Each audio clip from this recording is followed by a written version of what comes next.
मुळे पहिलवान भरडला जातोय का हा प्रश्न मागील काही वर्षांपासून सातत्याने विचारला जातोय कारण का वेगवेगळे राजकारण या सगळ्या कुस्ती संघ कुस्ती परिषद यांच्यामध्ये होत आहे आणि अनेक महाराष्ट्र केसरीच्या स्पर्धा देखील विविध संघटनेकडून सुरू केल्या जात आहेत आणि त्यामुळे मोठं नुकसान कुस्तीपटूंचं होतंय असं मत पहिलवान डबल महाराष्ट्र केसरी चंद्रहार पाटलांचं आहे.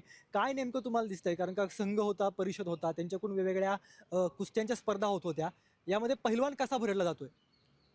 ह्या वर्षी काहीतरी नोटीस काढलेली असं समजलं आम्हाला की ह्या स्पर्धा सोडून दुसऱ्या स्पर्धेत जर खेळला तर आमच्या स्पर्धेत खेळू दिलं जाणार नाही. अशा अनेक गोष्टी आहेत की ज्यामुळं खरं पैलवानांचं नुकसान होते आणि पैलवान तिथं भरडला जातो आहे.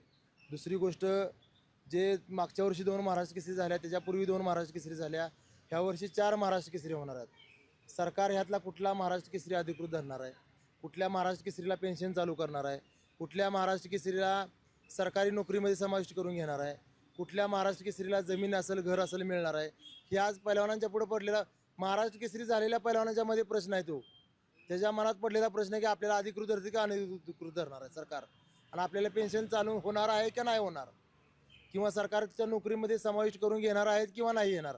आजकालच्या झालेल्या महाराष्ट्र केसरी सदगिरीची भावना तुम्ही ऐकली असेल, काल त्यांनी दिली आताही सांगितलं मला वाटतं. पण हे म्हणजे स्वतः महाराष्ट्र केसरी होणाऱ्या पैलवानाच्या मनामध्ये प्रश्न पडलेला आहे की आपलं काय होणार. मग खरंखर आमच्या कुस्ती क्षेत्रासाठी खूप मोठी शोकांतिका आहे.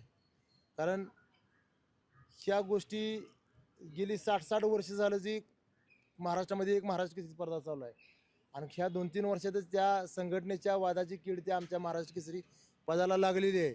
ती कुठेतरी थांबली पाहिजे म्हणून मी आझाद मैदानाला परवा उपोषण करून सरकारला निवेदन दिलेलं आहे. मी हे का होतंय कोणामुळे होते हा प्रश्न होतोय कारण का लोकांना असं वाटतंय की भाजप सगळ्याकडे सगळ्या संघटना असतील किंवा प्रत्येक क्षेत्र असेल भाजपला आपली लोक तिथं पाहिजेत म्हणून वेगवेगळे अशा पद्धतीने फोडणे असेल किंवा लोक आपल्या बाजूने करून घेणं असेल म्हणजे वेगवेगळ्या क्षेत्रामध्ये झालं. हे कुस्तीमध्ये देखील होतंय का, याच्यामध्ये शिरकाव केलाय का भाजपने आणि त्यामुळे सगळ्या गोष्टी घडतायत का? भाजप असं म्हणजे कुठला पक्ष काय करतोय हे मी बोलणार नाही. कारण काय नेते तर तेच आहेत ना. कारण मी एक कुस्तीगीर एक महाराष्ट्र केसरी म्हणून ह्या गोष्टीपासून मी म्हणणे की एक महाराष्ट्र केसरी झाली पाहिजे. आज जर भाजप जर तुम्ही आपण म्हणत असाल तर भाजपनं जाहीर करावं कुठला महाराष्ट्र केसरी स्पर्धा अधिकृत आहेत किंवा सरकारनं जाहीर करावं. ते म्हणतात कोर्टामध्ये येते सगळं, आता कोर्ट सांगेल. नाही मग आज जर 4 महाराष्ट्र केसरी झाल्या तर 4ही महाराष्ट्र केसरींना पेन्शन मिळणार आहे का? हा माझा कुस्तीगीर म्हणून एक प्रश्न आहे, पैलवान म्हणून प्रश्न आहे. 4ही महाराष्ट्र केसरींना तुम्ही जर सरकारमध्ये समाविष्ट करून घेणार असाल तर 5वी महाराष्ट्र केसरी मी आज तुमच्यासमोर जाहीर करतो, सांगलीला घेतो म्हणून. त्या पण महाराष्ट्र केसरीला त्या सुविधा मिळाल्या पाहिजेत ज्या म्हणजे आम्हाला ज्या सुविधा मिळाल्या आहेत 2022 पूर्वीच्या महाराष्ट्र केसरीला, त्या 5वी महाराष्ट्र केसरीला मग त्या सुविधा मिळणार का? विचार आहे तुमचा 5वी महाराष्ट्र केसरी सुरू करा. जर सरकारनं जर त्या सुविधा देण्याचं जर मान्य केलं, ह्या 4ही महाराष्ट्र केसरींना सगळ्या सुविधा देण्याचं मान्य केलं तर नक्कीच मी 5वी महाराष्ट्र केसरी जाहीर करीन. आणि मी ह्याच्या पुढेही सांगितलेलं आहे जो महाराष्ट्र केसरी विजेता होईल त्याला 1 कोटी रुपयाचं बक्षीस मी जाहीर केलेलं आहे. पण ते 1 कोटी रुपये देत असताना ही प्रथा महाराष्ट्रामध्ये पडली पाहिजे की पुढच्या वर्षी 2027ची जो महाराष्ट्र केसरी घेईल त्यानंही हे बक्षीस जाहीर केलं पाहिजे. ही प्रथा जर पडली पाहिजे की महाराष्ट्र केसरी विजेत्याला 1 कोटी रुपयाचं बक्षीस दिलं पाहिजे. त्याच्या पाठीमागचं कारण एवढंच आहे की आयुष्यातली 15-20 वर्षे ऐन उमेदीचा काळ तो खर्च करून 50 ते 60 लाख रुपये खर्च करून तो त्या पदापर्यंत पोहोचणारा एक जण नसतोय. आज सदगीर एकटा झाला महाराष्ट्र केसरी दिसतोय आपल्याला, पण 100 पैलवान तिथं पोचले आहेत 20-20 वर्ष कष्ट करून आणि त्यातला एक महाराष्ट्र केसरी झाला आहे. म्हणून मी 1 कोटी रुपयाचं बक्षीस जाहीर केले. पण तुम्ही आमच्याकडेच खेळायचं बाकीच्याकडे खेळायचं नाही, ही भावना काय आहे? मग ह्याला दोषी कोण आहे? हे दोषी संघटनाच दोषी आहेत. आणि खरं परवा आम्ही उपोषण केलं म्हणून काय त्यावर तोडगा निघाला मला माहीत नाही. पण एक काळ संघटनेनं असंही निविदा काढलेली होती की मग आर्मीतला पैलवान चालणार नाही खेळला तर. पण मी प्रश्न उपस्थित केला आर्मीतला पैलवान म्हणजे काय अतिरेकी आहे का? आपल्या महाराष्ट्रातला आर्मीतला पैलवान जो सेवेमध्ये नोकरी करतोय त्याला खेळू न देण्याचा निर्णय एका संघटनेने घेतलेला होता. परत अनेकांच्या पाठपुराव्यामुळं कमीत कमी ओपनच्या गटामध्ये त्यांनी फक्त आर्मीच्या पैलवानाला खेळण्याची संधी दिली, खालच्या गटामध्ये कुठलाही आर्मीचा पैलवान खेळलेला नाही. म्हणजे मला नेमकं अजून कळालेलं नाही की आर्मीचा पैलवान नेमकं काय आर्मीचा पैलवान चुकलं की देशाची सेवा करतोय म्हणून त्याची चुकी आहे, एवढ्या मानाच्या स्पर्धेत त्याला खेळवलं जात नाही. म्हणजे अशा अनेक गोष्टी आहेत की संघटनेकडं ह्या चुका होत आहेत. या सगळ्या राजकीय वादामुळे कुस्तीपट्टू भरटला जातोय ना. हर्षवर्धनने आज आम्हाला बोलताना सांगितलं, आम्ही तो काही वेळापूर्वी त्याची प्रतिक्रिया घेतली. गावगाड्यातनं आलोय म्हणला, पाणी प्यायला नाही, पाण्यासाठी वणवण करत होतो गावाकडे. इतकं मोठं कष्ट केलं, संघर्ष केला, इथपर्यंत आलो. काही वर्षांपूर्वी महाराष्ट्र केसरी जिंकलो, पण नोकरी मिळाली नाही, काही मिळालं नाही. आता पुन्हा सिद्ध करण्यासाठी लढलोय. आता नोकरी द्यावी अशी त्यांनी आर्त साथ दिली.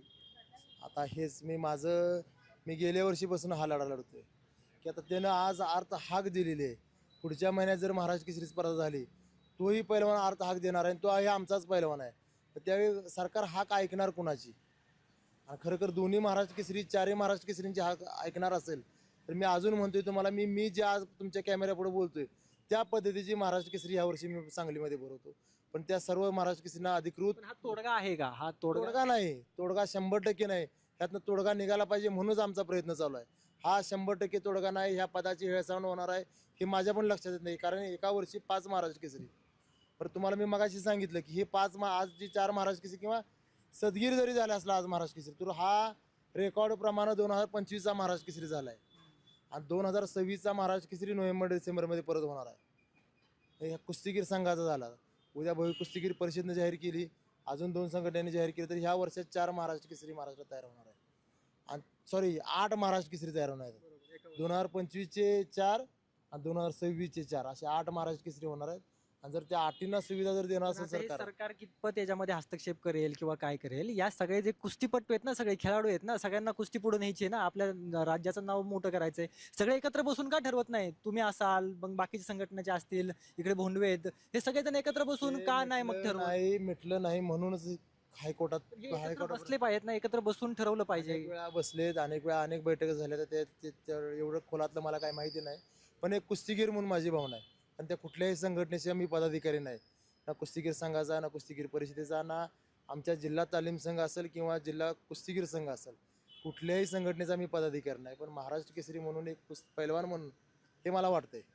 नक्कीच. तर हे होते चंद्रहार पाटील. ज्या पद्धतीने हे सगळ्या घडामोडी घडतायत, ज्या पद्धतीने महाराष्ट्र केसरीबाबत अनेक संघटना उतरत आहेत आणि दरवर्षी वेगवेगळ्या स्पर्धा घेत आहेत, त्याला विरोध त्यांनी केलेला आहे. आणि जर असं असेल तर मी देखील अशा पद्धतीने महाराष्ट्र केसरी जी आहे ती जाहीर करेल आणि 1 कोटी रुपयांचं बक्षीस देईल, अशा प्रकारचं म्हणणं स्वतः चंद्रहार पाटलांनी मांडलेलं आपल्याला पाहायला मिळत आहे.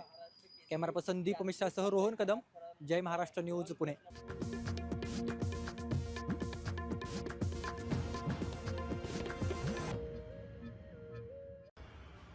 राष्ट्रवादी काँग्रेसच्या माजी प्रवक्त्या